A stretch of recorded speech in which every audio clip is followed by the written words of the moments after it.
Chris Paul here, and Tom and I in the same clothes, because it is what we do.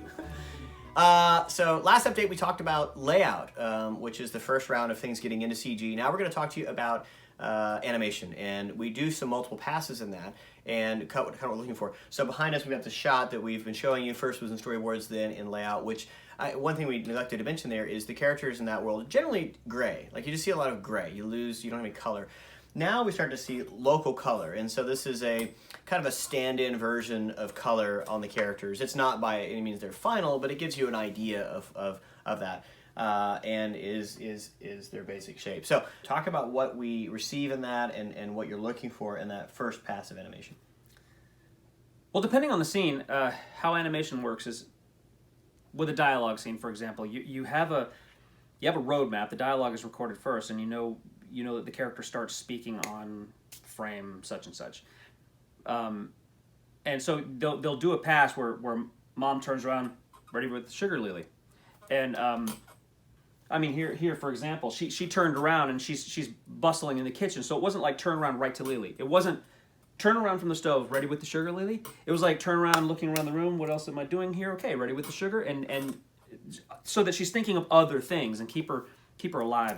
And in primary, the first pass of animation, that's really what we're looking for, right? Is that where they're moving, what the basic stuff. We're not going to commit to lip sync at that point, and to secondary stuff like movement of hair or maybe nuance on the eyes and things like that. We're looking for just a primary. And sometimes they will do basic mouth breakdown of, just to get a sense of it, right? Of a mouth opening and closing. Not lip sync per se, but just an idea of it. Right. What are the things in primary, that first pass again, are you looking for? The first pass is to make sure that the character's doing stuff that feels natural, not necessarily turning and looking at the subject they're about to talk to. Get them thinking, doing some other stuff. I did that, I accomplished that, and blah, blah, blah. And now I'm on to the next thought.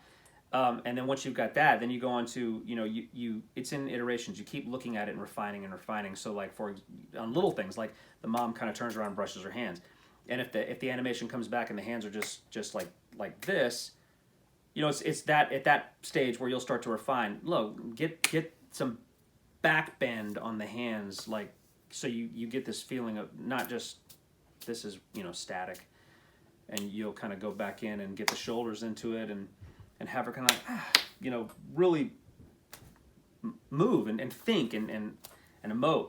Often you'll get back what was in the boards. So if the boards are good and have a lot of the acting performance and that, right, where she's finished and she's turning around the room, that'll be in there. Sometimes the boards may not have covered that, and the animator may introduce something of that. I think it's always delightful, right? The animator's thinking about it, it adds a little something and gives us something that is true to what's happening. Sometimes that goes sideways, right? They'll add something that's like, that has nothing to do with what we're doing here.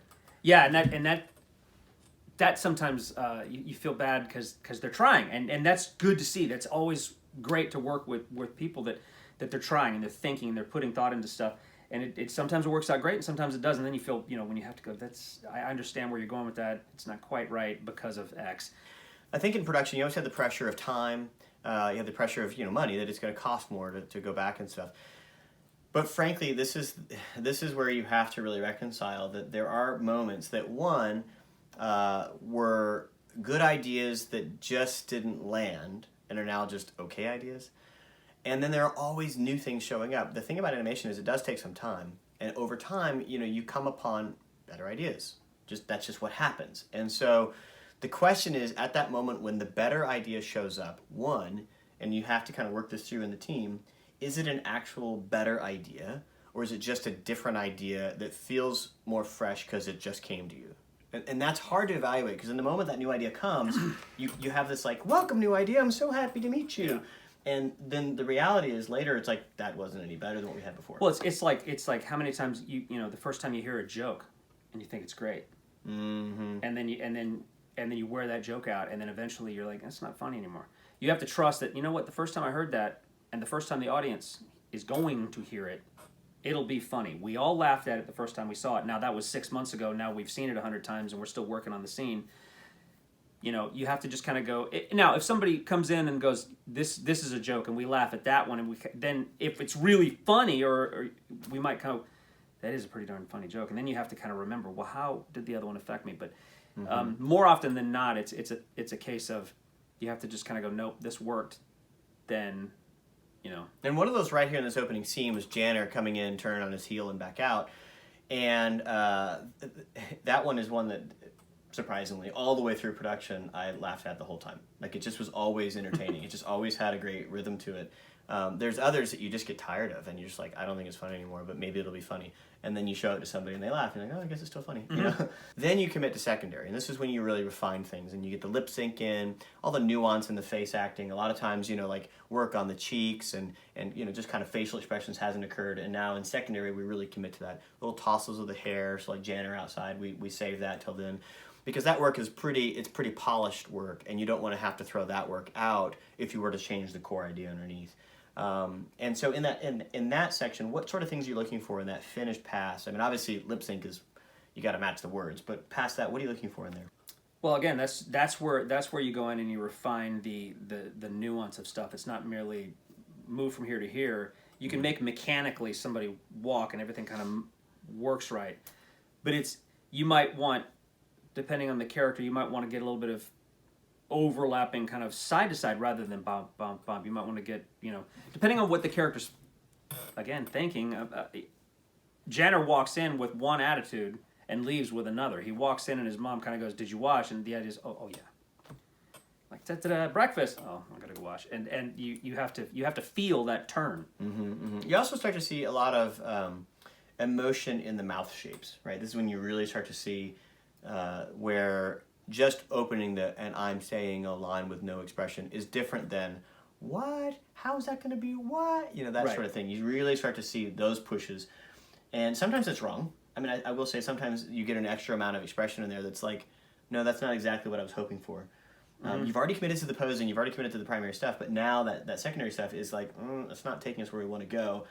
And you know, coming back to it, we didn't do it on this so much, but I know at times as director you'll find yourself doing this to a camera and going and doing faces, you know, or in your case you'll do a lot of draw overs, right? Yeah, I know that was where you got really expression. intensely in here.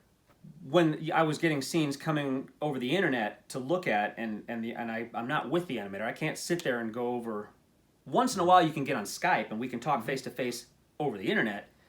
But it made it the best way, you know, and the quickest way was just I would go through the animation and look at it, and actually we used a program that I could actually draw on top of these frames. So I'd stop it and kind of roll through the animation back and forth and do draw overs and just go, no, push this further this way. Yeah, and it's usually an amount of like you'll get a certain level of intensity. I'm like, no, come on, get that back up, put the head up straight. You know, it changes.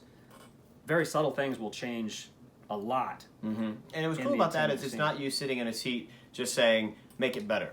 That's like the worst note for any artist is make it better. I'll know it when I see it. Yeah. That's the worst. That's the worst note.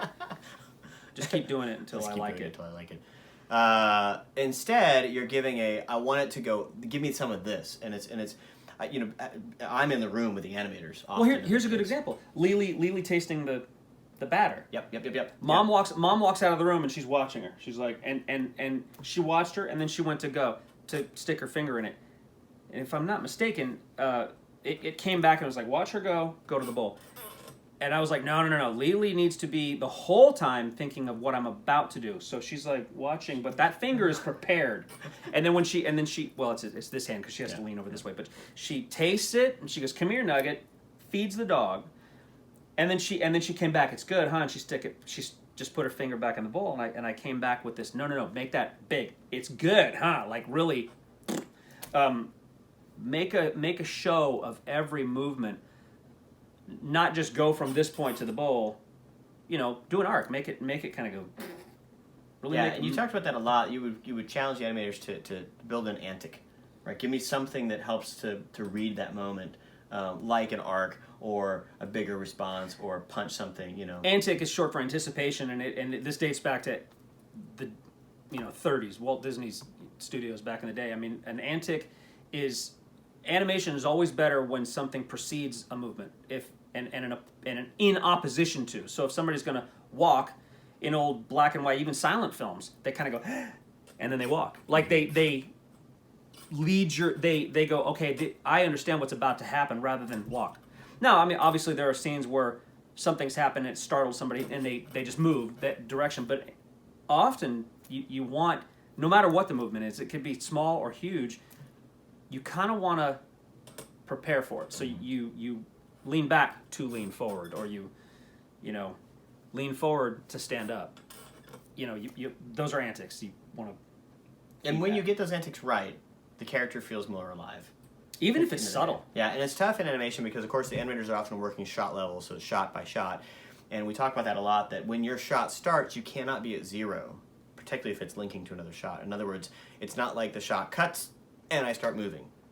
Like, a lot of times, I'm already in motion. That character has to be kind of carrying on with whatever they were doing in the prior shot.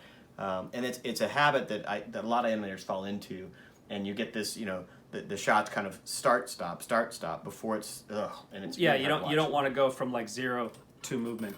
It'll feel like a series of disjointed moments. And in live action, you have the luxury of having all this footage of stuff. And of course, in animation, we don't create tons of footage to cut the best chunks out. Right. You have to arrive at that chunk that you're going to use, and that's what we're making. So there you go. That's our sense of animation and kind of what we're doing here. Next, we're going to talk about as we journey into post-production and all the things that come crashing down in that phase. So next update very soon. In our same clothes.